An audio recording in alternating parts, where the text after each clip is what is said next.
السلام علیکم ورحمۃ اللہ وبرکاتہ۔ نماز میں اعوذ باللہ من الشیطان الرجیم اور بسم اللہ الرحمن الرحیم کب پڑھنا چاہیے اور کب نہیں پڑھنا چاہیے، آج اس ویڈیو میں مکمل تفسیر کے ساتھ آپ جانیں گے۔ اور دینی مسائل کا جاننا سب کو ضروری بھی ہے، اور جب آپ نماز پڑھنے کے لیے آئیں تو بہتر یہ ہے کہ مکمل ارکان صحیح طریقے سے ادا کریں جس سے رب خوش ہو سکے۔ اس کی مثال یوں ہی ہے، جب آپ کا کوئی VIP مہمان آپ کے گھر پہ آتا ہے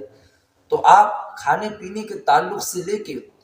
سونے اٹھنے بیٹھنے کی چیزوں تک بالکل VIP رکھتے ہیں تاکہ یہ ہمارا VIP مہمان خوش ہو جائے۔ تو جب آپ رب کے بارگاہ میں آئیں تو بہتر یہی ہے کہ آپ اپنے اعمال کے ذریعے، اپنے کردار کے ذریعے رب کو خوش کر کے جائیں۔ جب رب خوش ہو جائے گا تو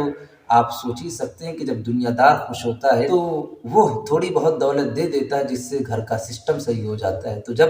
رب رحمان خوش ہو جائے گا تو پھر کتنا دولت سے وہ نوازے گا۔ دیکھیں،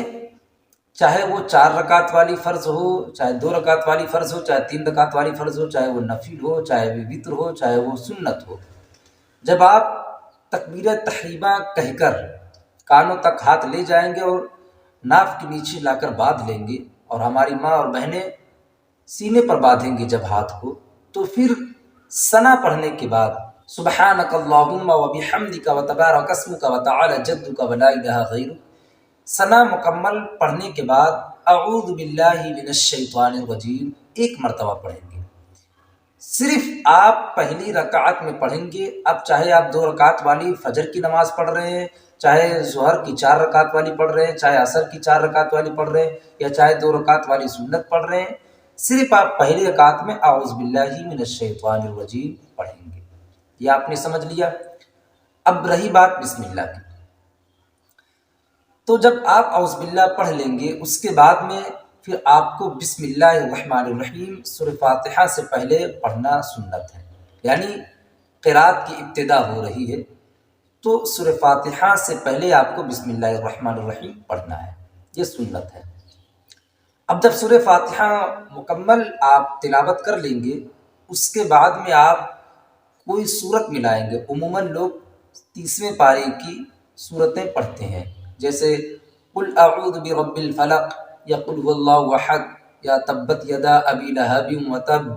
یا اذا جاء نصر اللہ والفتح، مثال کے طور پہ۔ تو جب آپ سورہ فاتحہ کے بعد کوئی دوسری سورت ملائیں گے تو آپ وہاں پہ دیکھیں گے سورت سے پہلے بسم اللہ شریف لکھا ہوا رہتا ہے، اس وجہ سے آپ وہاں پہ بسم اللہ شریف پڑھیں گے۔ یہ بھی آپ نے سمجھ لیا۔ اب رہی بات کہ کچھ لوگ سورہ فاتحہ مکمل کرنے کے بعد سورتوں کی تلاوت نہیں بلکہ درمیان سے قرات کرتے ہیں، جیسے دوسرے پارے کے دوسرے پیج سے یا ایھا الذین آمنوا استعینوا بالصبر والصلاۃ ان اللہ مع الصابرین ولا تقولوا لمن یقتل فی سبیل اللہ اموات، اس طریقے سے۔ یا سورہ رحمان سے تلاوت کرتے ہیں خلق الانسان من صلصال کالفخار وخلق الجان من مارج من نار فبأي آلاء ربكما تكذبان، یا پھر جیسے هو اللہ الذی لا الہ الا هو عالم الغیب والشہادۃ هو الرحمن الرحیم،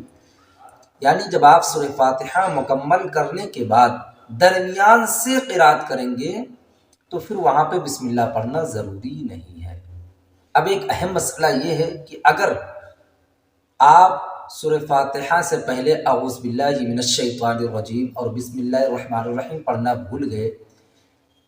یا سورہ فاتحہ سے پہلے آپ نے بسم اللہ شریف پڑھ لیا مگر آگے سورت ملانے سے پہلے آپ بسم اللہ شریف پڑھنا بھول گئے، تو کیا نماز نہیں ہوگی؟ دیکھیں، تعوذ و تسمیہ یعنی اعوذ باللہ من الشیطان الرجیم اور بسم اللہ الرحمن الرحیم بھول جانے سے نماز میں کوئی خلل واقع نہیں ہوگا، آپ کی نماز مکمل ہو جائے گی۔ مگر احتیاط رکھیں، جو قاعدہ بتایا گیا ہے اسی قاعدے کے حساب سے نماز ادا کریں تو یہ بہتر رہے گا۔